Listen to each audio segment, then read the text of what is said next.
Hi friends, welcome to cooking Tamil. இன்றைக்கி நம்ம பார்க்க போகிறது தக்காளியே இல்லாமல் ரொம்பவே டேஸ்ட்டான ஒரு குழம்பு எப்படி செய்கிறது அப்படிங்கிறத பார்க்க போகிறோம்.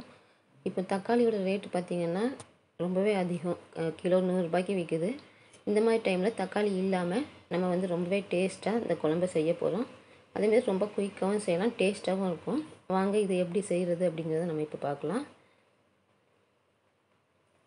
இப்போ ஒரு கடாயில் எண்ணெய் இல்லாமல் ஒரு ஸ்பூன் கடலைப்பருப்பு சேர்த்துருக்கேன். இது கூட ஒரு ஸ்பூன் அளவுக்கு வேர்க்கடலை, ஒரு ஸ்பூன் மிளகு, 1/2 டீஸ்பூன் சீரகம், 1/4 டீஸ்பூன் வெந்தயம் சேர்த்துருக்கேன். இப்போ இதை இது கூட ஒரு காஞ்ச மிளகாவும் சேர்த்துக்கலாம். சேர்த்துட்டு இதை நல்லா வறுத்து எடுத்துக்கலாம். இதுக்கு எண்ணெய் ஊற்றணும்னு அவசியம் இல்லை. இப்போ நான் பச்சை வேர்க்கடலை சேர்த்துருக்கேன். நீங்கள் சப்போஸ் நீங்கள் வறுத்த வேர்க்கடலைனா இந்த கடலைப்பருப்பு வறுபட்டதுக்கு அப்புறமா அந்த வேர்க்கடலையை சேர்த்துக்கலாம். இப்போ நான் பச்சை அப்படியே சேர்த்துருக்கிறதுனால கடலைப்பருப்போடு சேர்த்து அந்த வேர்க்கடலையை சேர்த்து நான் வறுக்கிறேன். பாருங்கள், நல்லா வறுபட்டுருச்சு. இந்த மாதிரி டைமில் அடுப்பை ஆஃப் பண்ணிவிட்டு நல்லா ஆற விடுங்க. நல்லா ஆறுனதுக்கப்புறமா இதை நம்ம பொடி பண்ணி எடுத்துக்க போகிறோம். பொடி பண்ணுறது பார்த்திங்கன்னா நல்லா குறகுறப்பாக, ரொம்ப தண்ணி இல்லாமல், தண்ணி இதுக்கு ஊற்றணும்னு அவசியம் இல்லை, குறகுறப்பாக அரைச்சி எடுத்துக்கிட்டால் போதும். அதுக்கப்புறமா இதில் ஒரு கடாயில் 2 ஸ்பூன் எண்ணெய் விட்டுடலாம். எண்ணெய் விட்டுட்டு ஒரு 10லேருந்து 15 மிளகு சேர்த்துக்கலாம். இது கூட கொஞ்சம் சீரகம், கொஞ்சமாக கடுகு ஆட் பண்ணிக்கலாம். நம்ம சேர்த்துருக்க மிளகு, சீரகம், கடுகு எல்லாமே நல்லா பொரியட்டும். நல்லா பொரிஞ்சு வெடித்ததுக்கப்புறம் பாருங்கள், இந்த மாதிரி பொரிஞ்சதுக்கப்புறமா நம்ம கொஞ்சமாக இதில் கருவேப்பிலை ஆட் பண்ணிக்கலாம். இப்போ கருவேப்பிலையும் நல்லா பொரிஞ்சிருச்சு.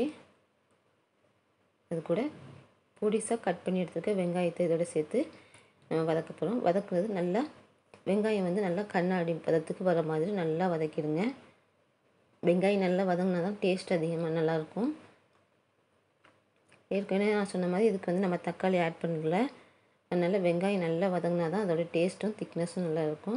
பாருங்கள், வெங்காயம் நல்லா கண்ணாடி பதத்துக்கு வதங்கிடுச்சு. இப்போ இது கூட நான் கட் பண்ணி வச்சுருக்க கத்திரிக்காவை ஆட் பண்ண போகிறேன். நான் நல்லா பிஞ்சு கத்திரிக்காயை நீல வாக்கில் கட் பண்ணி எடுத்துருக்கேன். பாருங்கள், இந்த மாதிரி நீல வாக்கில் கட் பண்ணி எடுத்து இதோடு சேர்த்துக்கலாம். இது வதங்குறது பார்த்திங்கன்னா இதோட நேரம் கொஞ்சம் மாறுற அளவுக்கு இந்த கத்திரிக்காவை நம்ம வதக்கி எடுத்துக்கலாம்.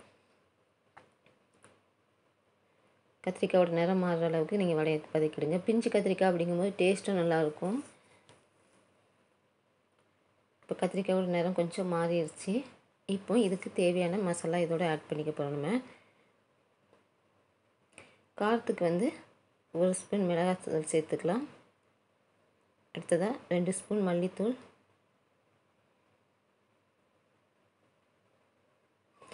இது ஒரு சிட்டிகை மஞ்சள் தூள் ஆட் பண்ணிக்கலாம்.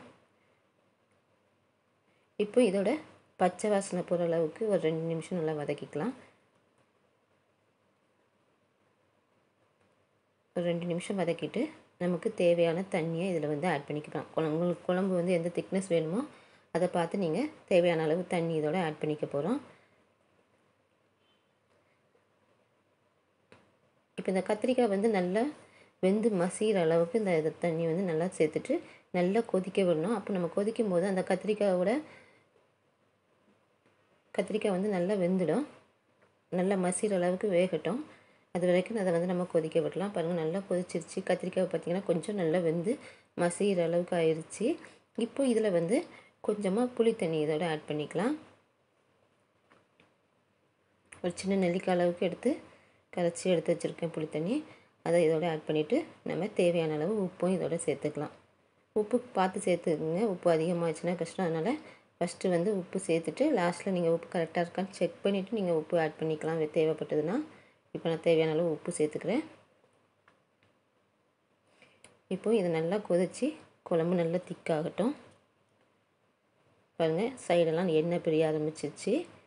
இப்போது நம்ம ஏற்கனவே வறுத்து பொடி பண்ணி வச்சுருக்க இந்த பொடியை எடுத்துக்கலாம். பார்த்திங்கன்னா தெரியும், நம்ம ஏற்கனவே வறுத்து ஆற வச்சு பொடி பண்ணி எடுத்துருக்கோம். இந்த மாதிரி குறப்பாக நீங்கள் இதை அரைச்சி எடுத்துக்கலாம். இப்போ இதை நம்ம இந்த குழம்போடு இதை சேர்க்க போகிறோம்.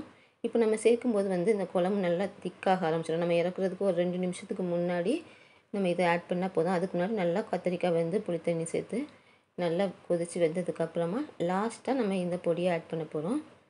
ஏற்கனவே நான் சொன்ன மாதிரி இந்த பொடியை ஆட் பண்ணதுக்கப்புறம் குழம்பு வந்து நல்லா கெட்டியாக ஆரம்பிச்சிடும்.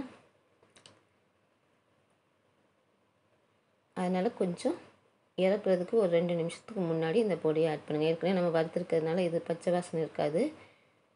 இப்போ நல்லா பார்த்தீங்கனாலே தெரியும், குழம்பு நல்லா கெட்டியாக ஆரம்பிச்சிச்சு.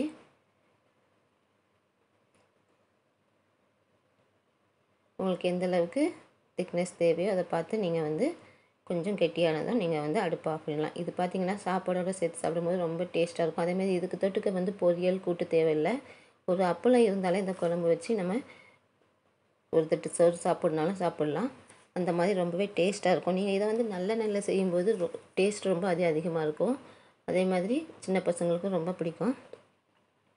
இன்றைக்கி நம்ம இந்த வீடியோவில் வந்து தக்காளியே இல்லாமல் வந்து எப்படி குழம்பு செய்கிறது அப்படிங்கிறத பார்த்தோம். இப்போ பார்த்தீங்கன்னா தக்காளி ரேட் அதிகம். அதனால் நீங்கள் இந்த மாதிரி நீங்கள் தக்காளி இல்லாத டைமில் இந்த மாதிரி செஞ்சு பாருங்கள்.